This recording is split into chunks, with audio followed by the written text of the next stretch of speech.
வணக்கம் நேயர்களே, நம்மளோட காவேரி நியூஸ் யூடியூப் சேனலில் யாருக்காவது ஆடு கொடுக்கணும் அப்படின்ற எண்ணம் இருந்துச்சுன்னா 9940291652 அப்படின்ற நம்பருக்கு கான்டாக்ட் பண்ணுங்க. நம்மளோட மெம்பர்ஷிப் சேனலுக்குள்ள இப்போ வரைக்கும் யாராவது சேராமல் இருந்தீங்கன்னா கீழே இருக்க ஜாயின் பட்டனை ப்ரெஸ் பண்ணி தாராளமாக உள்ள சேரலாம்.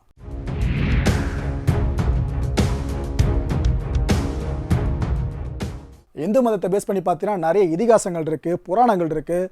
அவ்வளோ எதுங்க பகவத்கீதை, அதை விட பெரிய ஒரு அறிவுரை சம்மந்தமான விஷயம் தேவையான இப்பேற்பட்ட விஷயங்கள்லாம் இருக்குது. இதில் ஐயப்பன் கீதைன்ற ஒரு விஷயமும் இருக்குது. அது எத்தனை பேருக்கு தெரியும்னு தெரியல. கோயில் கட்டுறது எப்படின்ற விஷயத்த ஐயப்பன் பந்தள ராஜாவுக்கு சொன்னதாக இருக்கட்டும், மற்ற சில நிறைய விஷயங்களையும் அந்த ஐயப்ப கீதையில் குறிப்பிடப்பட்டிருக்குங்க. ஆனால் அந்த கீதையை பற்றி பெருசாக யாருக்கும் நாலேஜ் கிடையாது. இந்த ஐயப்ப காலம் அப்படின்றது உண்மையிலேயே 17ஆம் நூற்றாண்டை சேர்ந்ததாக இருந்திருக்குமா? அப்படி இருந்திருந்தால் எதுக்காக வெள்ளையர்களோட குறிப்பில் எதுவுமே இல்லை? அதை பற்றி இந்த குழப்பம் ஒன்று வருது. ஆனால் இந்த குழப்பங்களுக்கு ஈக்குவலாக சவால் கொடுக்குற மாதிரி இந்த ஐயப்பனை இப்போ வரைக்கும் ஆழ்ந்த ரீதியில் ஃபாலோ பண்ணுவாங்களா? அவங்க சொல்கிற விஷயம் பெரும்பாலான புராணங்களில் ஐயப்பனை பற்றி குறிப்பிடலை, உண்மைதான். ஆனால் இது ஒரு மர்மமாக நிலவிக்கிட்டு இருக்கு. புராணங்களில் வேணும்னே ஐயப்பனை பற்றின குறிப்புகள் நீக்கப்பட்டிருக்கலாம்னு அவங்க நம்பிக்கிட்டு இருக்காங்க. சுத்தமாக புரியலைங்க. ஏன்னா அவ்வளோ கதைகள், புராணங்கள், இதிகாசங்கள் வந்திருக்குன்னா இந்த கடவுளை பற்றி கண்டிப்பாக உள்ளே இருந்திருக்கணும். விரல் விட்டு எண்ணக்கூடிய அளவுக்கு மட்டும் தான் குறிப்புகள் இருக்கும் போல இருக்குது. மற்றபடி எந்த புராணத்துலையும் இவரை பற்றி பெருசாக குறிப்பிடப்படல. ஐயப்பன் கோயில் இது வரைக்கும் 2 முறை எரிஞ்சிருக்கு. உங்களுக்கு தெரியுமா? இதுதாங்க உண்மை. ஆனால் அது எப்படி எரிஞ்சதுன்னு இப்போ வரைக்கும் தெரியலைங்க யாருக்கும். ஒரு பகுதி குறிப்பிட்டு எரிஞ்சால் பரவாயில்ல, ஓகே, அது ஆக்சிடென்ட்னு சொல்லலாம். குறிப்பிட்ட பகுதிகள் எல்லாம் சேர்ந்து ஒரே நேரத்தில் எரியுதுன்னா அது என்னங்க சொல்கிறது? இந்த விஷயமும் சபரிமலையில் நடந்திருக்கு. இதுக்கு அந்த காலகட்டங்களில் ஒருத்தர் மாற்றி கை காமிச்சிக்கிட்டாங்க. நீ தான் எரிச்சுன்னு. அது ஒரு பஞ்சாயத்து வரைக்கும் போய்கிட்டு தான் இருக்குது. ஆனால் இது அந்த காலகட்டங்களில் பெருசாக இல்லை குற்றச்சாட்டாக முன் வச்சு என்னன்னு பார்த்தீங்கன்னா, ஒவ்வொரு கோயில்களையும் வசூல்னு ஒன்று நடக்கும். அப்போ உண்டியல் காணிக்கைன்றது இவங்களுக்கு தவிர்க்க முடியாத விஷயமா இருந்திருக்கு. ஸோ இந்த கோயில் வசூலில் போட்டி ஏற்பட்டு இந்த கோயில் எரிக்கப்பட்டிருக்கலாம், செயற்கை எரிக்கப்பட்டிருக்கலாம்னு இப்போ வரைக்கும் ஒரு தரப்பினால சொல்லப்பட்டுக்கிட்டு இருக்கு. இந்த சபரிமலை, பம்பை, ஐயப்பன், இந்த 3 விஷயங்களுக்கு அடுத்தபடியாக நம்ம நினைவுக்கு வர்றது மகர ஜோதி. மகர ஜோதி அப்படின்ற கான்செப்ட் என்னன்னு பார்த்தீங்கன்னா, நட்சத்திர வடிவில் ஒரு ஒளி தென்படுறதாகவும் ஐயப்பன் அந்த ஒளியாக மாறி பக்தர்களுக்கு காட்சி அளிக்கிறதாகவும், ஐயப்பனை நேரில் பார்த்துட்டோம் அப்படின்ற சந்தோஷத்தில் பக்தர்கள் வீட்டுக்கு திரும்புறதாகவும் தான் இந்த மகர ஜோதி கான்செப்டை நம்ம பார்த்துக்கிட்டு இருக்கோங்க. புரிஞ்சிருக்கோன்னு நினைக்கிறேன். இந்த மகர ஜோதி அப்படின்றது வருஷம் தெரியுது. ஆனால் எப்படி தெரியுது? இதை பற்றி பெருசாக நமக்கு தெரியல. ஆனால் இது சம்மந்தமாக நிறைய பத்திரிகைகள் நேரடியாக களத்துக்கு போய் ஆய்வு பண்ணியிருந்தாங்க. அது எப்படி கரெக்டாக வருஷத்தில் அந்த ஒரு நாள் அந்த இடத்துல மட்டும் நட்சத்திரம் மாதிரி மின்னுது, ஒரு நெருப்பு மாதிரி எரியுது, எப்படி? இது சம்மந்தமாக பல பேர் ஆய்வு முன்னெடுத்திருக்காங்க. நிறைய பேர் பகீர் ஸ்டேட்மெண்ட்டையும் அதுக்கப்புறம் அன்வீல் பண்ணியிருந்தாங்க. இதில் குறிப்பிட்டு சொல்லணும்னா நம்ம நக்கீரன் இவங்களே பண்ணியிருக்காங்க இல்லைங்க, கள ஆய்வு அந்த இடத்துக்கு போயிட்டு. ஸோ இது போல் பலரும் பண்ணியிருந்தாங்க. அவங்க கொடுத்த ஸ்டேட்மெண்ட்டில் என்ன நம்ம சொல்லியிருந்தாங்க, மகர ஜோதி தெரியுது இயற்கையாக கிடையாது, செயற்கையான்னு சொன்னாங்க. இதுக்கு சில ஆதாரங்களையும் அவங்க முன் வச்சுருந்தாங்க. பக்தின்ற விஷயத்தில் நம்புறவங்களுக்கு அது ஒரு சக்தி, நம்பாதவங்களுக்கு ஒரு வெற்றிடம், அவ்வளோதாங்க. இதை மைண்டில் வச்சுக்கோங்க. இந்த மகர சம்மந்தமாக நிறைய பேர் இந்த ஸ்டிங் ஆப்ரேஷனாக முன்னெடுத்துருந்தாங்க சொன்ன பார்த்தீங்களா. இந்த பத்திரிக்கையாளர் ஆய்வறிக்கை பார்த்ததுக்கப்புறமா நிறைய பேரும் ஒவ்வொரு பத்திரிகை ரிசல்ட்டை வெளியிட ஒவ்வொருத்தராக தேடி போக ஆரம்பித்தாங்க. அதில் போயிட்டு வந்தோன்னா சொன்ன விஷயம் என்னென்னு பார்த்தீங்கன்னா, பொன்னம்பல மேடு இருக்குல்லங்க, இங்கே தீபத்தை ஏற்றி அந்த காலத்து ஆதிவாசிகள் ஒரு குறிப்பிட்ட தெய்வத்தை வணங்கியிருக்காங்களாம். தீப ஒளியில் ஒரு தெய்வத்தை வணங்கியிருக்காங்களாம். இந்த தீபத்தை ரொம்ப தொலைவில் இருந்து பார்த்த மக்கள் நட்சத்திரம் நினச்சிருக்காங்களாம். இந்த நட்சத்திரத்தை தான் மகர ஜோதியாக பிற்காலத்தில் மருவி பக்தர்கள் இப்போ இருக்க நம்பிக்கிட்டு இருக்காங்களாம். இது அந்த ஸ்டிங் ஆப்ரேஷன் மூலம் ஒவ்வொருத்தரும் கொடுத்த ரிசல்ட்டுங்க. இதே ஸ்டேட்மெண்ட்டில் இன்னொரு விஷயத்தை பப்ளிஷ் பண்ணியிருந்தாங்க. அதாவது இந்த ஜோதி தெரிகிற குறிப்பிட்ட பகுதி இருக்குல்ல, அங்கேருந்து ஆதிவாசிகள் அடித்து விரட்டப்பட்டதாகவும், அவங்க ஏற்றின தீபத்தை இப்போ வரைக்கும் கேரள அரசோட உதவியின் பேர்லேயே இந்த கோயிலை பராமரிக்கிறவங்க இருக்காங்களே அவங்க வருஷம் ஏற்றி மகர விளக்காக காண்பிக்கிறதாகவும் ஒரு குற்றச்சாட்டு இந்த ஸ்டேட்மெண்ட்டை வெளிக்கொணரப்படுதுங்க. ஸோ இவ்வளோ விஷயங்கள் அந்த ஒரே ஒரு மகர ஜோதின்ற கான்செப்டை சுற்றி மட்டும் நடந்துக்கிட்டு இருக்கு. அது மட்டும் இல்லை, இந்த குறிப்பிட்ட மகர ஜோதி தென்படுற பகுதி இருக்குல்ல, அந்த எரியிற பகுதி அது தடை செய்யப்பட்ட பகுதியாகவும் சொல்லப்பட்டுக்கிட்டு இருக்கு. ஒரு ஜோதியை சுற்றி எவ்வளோ மர்மங்கள் பார்த்தீங்களா.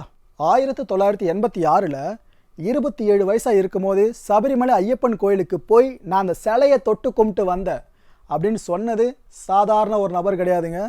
கர்நாடகா மாநிலத்தோட முன்னாள் அமைச்சர், ஒரு பெண் அமைச்சர் ஜெயமாலா அவர்கள். உங்களுக்கெல்லாம் தெரிஞ்ச விஷயந்தான். சபரிமலைக்குள்ளே குறிப்பிட்ட வயது பெண்கள் போகிறதே கஷ்டம். இவங்க 27 வயசில் சிலையவே உள்ளே போய் தொட்டு வந்திருக்காங்களாம். இதை வேற யாரோ சொல்லியிருந்தா கூட குற்றச்சாட்டு அபாண்டமாக பரப்புறாங்கன்னு சொல்லலாம். இதை ஒத்துக்கிட்டு தான் இந்த ஜெயமாலா அமைச்சர் அவர்கள் தான். அது இது மட்டும் கிடையாது. இந்த 1980s காலகட்டங்கள் இருக்குல்ல, இதுக்கு முன்னாடிலாம் பெண்கள் கூட அந்த கோயிலுக்கு அதிகமாக போயிட்டு வந்துட்டு இருந்தாங்களாம். அதுக்கு பிறகு அந்த பழக்கம் மாற்றி அமைக்கப்பட்டதாகவும் இன்னொரு கூற்றம் ஒரு பக்கம் நிலவிக்கிட்டு இருக்குங்க. 1995 அரசு முறை நிகழ்வா வல்சலா குமாரி அப்படின்ற 42 வயசு கலெக்டர் ஒருத்தவங்க சபரிமலை கோயிலுக்குள்ள சட்டப்படியாக நுழைஞ்ச முதல் பெண்மணிங்க அவங்க தான். ஆனால் அரசு முறை அஃபிஷியல் பர்பஸில் தான் போயிருக்காங்க ஒரு கலெக்டரா. ஆனாலும் சன்னிதானத்துக்குள்ளே அவங்க போகலை. புரியுதாங்க? எப்போ 1995 நடந்த விஷயம் இது. ஸோ இப்படி பெண்களுக்கும் சபரிமலை வழிபாட்டுக்குமே பாரம்பரிய தொடர்புன்றது இருந்துக்கிட்டு தான் இருக்குது. ஸோ இந்த கணக்குப்படி பார்த்தீங்கன்னா பெண்கள் வழிபாடு முன்னேடங்க இருந்திருக்கலாம், அதுக்கப்புறம் வழக்கொடிஞ்சு போயிருக்கலாம். நண்பர்களே, ஐயப்பன் கோயிலை பற்றியும் ஐயப்பனை பற்றியும் தமிழுக்கான தொடர்பை பற்றியும் இதை சார்ந்த நிறைய விஷயங்கள் உங்ககிட்ட எனக்கு தெரிஞ்சதெல்லாம் ஷேர் பண்ணிட்டேன். எனக்கு தெரிஞ்சு நான் சொன்னதெல்லாம் 0.0001% மட்டும்தான் இருக்கும். இதை தாண்டி நிறைய தகவல்கள், ரகசியங்கள், மர்மங்கள் இப்போ வரைக்கும் அங்கே புதஞ்சு தாங்க கிடைக்குது. தோண்டி எடுக்க முடியல, எடுத்தாலும் ஆதாரம் கிடைக்குமான்னு தெரியல. அதனால தெரிஞ்ச விஷயத்தை மட்டும் பதிவு பண்ணிட்டு தான் சொன்னேன். ஓகே, இந்த கண்டென்ட்டை பொறுத்த வரைக்கும் நாம் சிந்திக்க வேண்டிய சில விஷயங்கள் என்னென்ன அதை பற்றி பார்க்கலாம். இதில் மொதல் விஷயம், பந்தல அரண்மனையில் கூட ஐயப்பனை பற்றி முழுமையான தெளிவான வரலாறு கிடையாது. இதுதான் உண்மை. இவ்வளோ தூரம் பந்தல ராஜா இதை சொன்னார், அதை சொன்னார், குடும்பம் இதை நம்புறாங்கன்னு சொன்ன பார்த்தீங்களா? இது எல்லாம் அவங்க வாய்மொழியாக சொல்கிறாங்களே தவிர ஐயப்பன் சார்ந்த முழு தெளிவான வரலாறு அவங்க கிட்ட கிடையாதுன்றது கண்ணு முன்னாடியே தெரியுதுங்க. ஆனால் அவங்க நம்பிக்கையை எப்போங்க ஃபாலோ பண்ணிட்டு இருக்காங்க. யாரோட நம்பிக்கையும் யாரோ உடச்சிடக்கூடாதுன்றதுல எல்லாருமே எப்பவும் தெளிவாக இருப்போம். நம்புறவங்களுக்கு பக்தி, நம்பலைனா வெறுமை இடம்ன்ற மாதிரி போயிட்டே இருக்க வேண்டியதுதான். ரெண்டாவது சிந்திக்க வேண்டிய முக்கியமான விஷயம், இந்த சபரிமலை ஐயப்பன் கோயில் வெறும் 400 வருஷங்களுக்குள்ள தான் பழமையானதாக இருந்திருக்குமா? ஆனால் பல பேரும் சொல்கிறது 400 வருஷங்கள்லாம் கிடையாது, பல 1000 வருஷங்களுக்கு முன்னாடியே அந்த இடத்துல குறிப்பிட்ட வழிபாடு இருந்திருக்குன்னு நம்புகிறாங்க. இதுக்கான ஆதாரம் அப்படின்றதும் இப்போதைக்கு பற்றாக்குறையாக இருந்துக்கிட்டு இருக்கு. மூணாவது சிந்திக்க வேண்டிய விஷயம், நாங்கள் தமிழர்கள் அப்படின்னு சொல்கிறது இந்த பந்தல ராஜ குடும்பம் தான். ஆனால் அவங்களுக்கு தமிழ் தெரியாது. இதை எப்படி எடுத்துக்கிடுது? நாலாவது முக்கியமாக தேடப்படக்கூடிய ஒரு சிந்திக்க வேண்டிய விஷயம்னு பார்த்தீங்கன்னா, சபரிமலை ஐயப்பன் கோயிலில் இதுக்கு முன்னாடி மூல விக்கிரகம்னு ஒன்று இருந்திருக்கோம் பார்த்தீங்களா? அதோட நிலை என்ன ஆச்சு? இதை பற்றி எல்லாம் தெரிஞ்சுக்கிட்டே ஆகணும். ஏன்னா பக்தி அப்படின்றதுலையும் விரிவான ஆய்வுன்றது தேவை. ஆய்வு விரிவாக போனால் மட்டும்தான் ஆன்மீகத்தோட உச்சத்தை அடைய முடியும். அதனால இந்த கான்செப்டை முற்றுமுழுதாக எடுத்து விளக்கிக்கிட்டு இருக்கேன். ஸோ இந்த கோயிலில் இப்போ இருக்கிற சிலை செகண்டரியாக வந்தது அப்படின்னா இதுக்கு முன்னாடி இருந்த சிலை அப்படின்னா சிலைகளுக்கு என்ன ஆகியிருக்கும்? இதை பற்றின பதில் கிடைச்சா ஐயப்ப பக்தர்கள் எல்லாருக்குமே ஒரு சாந்தமான நிலையும் கிடைக்குங்க. ஓகே, ஆஸ் யூஷுவல் ஷோவோட முடிவில் என் மனசில் சில கேள்விகள் உதயமாகுது. இதுக்கான பதில்கள் உங்களுக்கு தெரிஞ்சுன்னா கமெண்ட் லீவ் பண்ணுங்கள். முதல் கேள்வி, சபரிமலை ஐயப்பன் உங்களுடன் பக்கபலமாக இருக்கிறார் என்பதை எதை வச்சு நீங்கள் உணர்றீங்க? அதாவது பக்தியை பார்க்க முடியாது, ஆனால் உணர முடியும். பக்தி ஸ்வரூபத்தையும் பார்க்க முடியும், உணர முடியும். இந்த கூட்டரை கேள்விப்பட்டிருப்பீங்களா? இதை பேஸ் பண்ண இந்த கேள்வியை முன் வச்சுருக்கேங்க. ரெண்டாவது கேள்வி, ஆன்மீகம், அறிவியல் இது ரெண்டுமே ஒருங்கே சங்கமிச்ச அவதாரமாக ஐயப்பனை நாம் கருதலாமா?